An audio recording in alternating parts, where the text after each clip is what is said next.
Good evening. Just a quick video tonight. We've just done an absolutely fantastic live session over in the Happy and Fulfilled group. So if you are not in the Happy and Fulfilled group, please do feel free to come along and join us. But we've just been having a think about self-limiting beliefs and how we get them and how they affect us. In the next video that I do later on in this week, I'll be having a think about how to get rid of them and what to do about them, basically.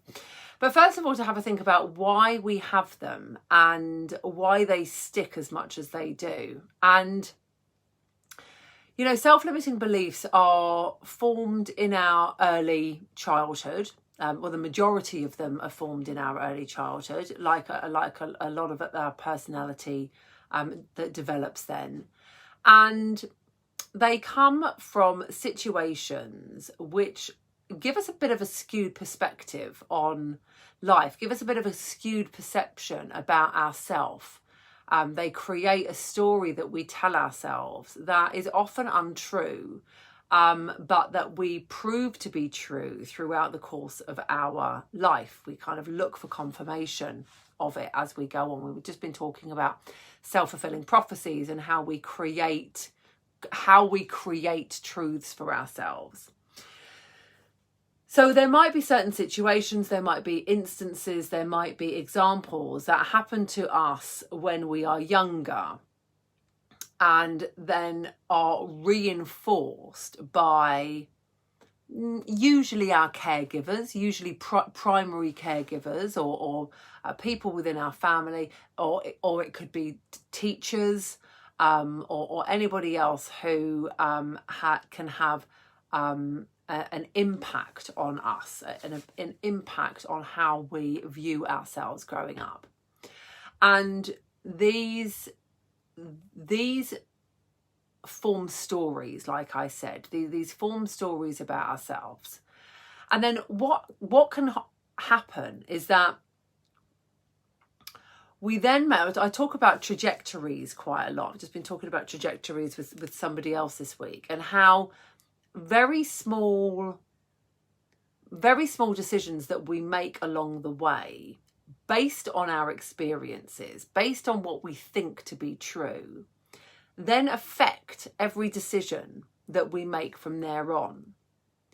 And so the trajectory of our life can then be quite different. We can then have quite a strong view about something that may not even be true, or may only be in part true. But because then we have created this as a truth for ourselves, we then look for examples in our life that prove that to be true. But we don't look for all of the examples that don't prove it to be true, that disprove it.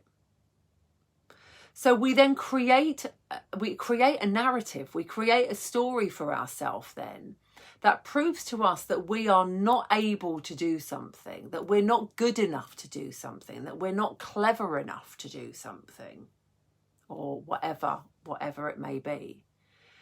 But then we only ever look for evidence that confirms that. And we don't ever really pay much attention to the examples that don't confirm it, that disprove it.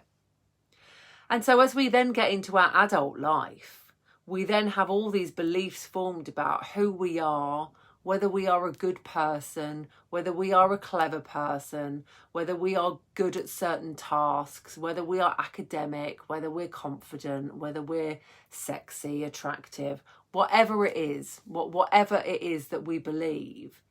And where we limit ourselves, we don't take opportunities. We don't make choices. We don't make decisions that would then prove that to be wrong. We only ever make decisions that confirm that to be true, therefore cementing in place the self-limiting belief. That's such a shame. It's such a shame because it can so often be proved wrong.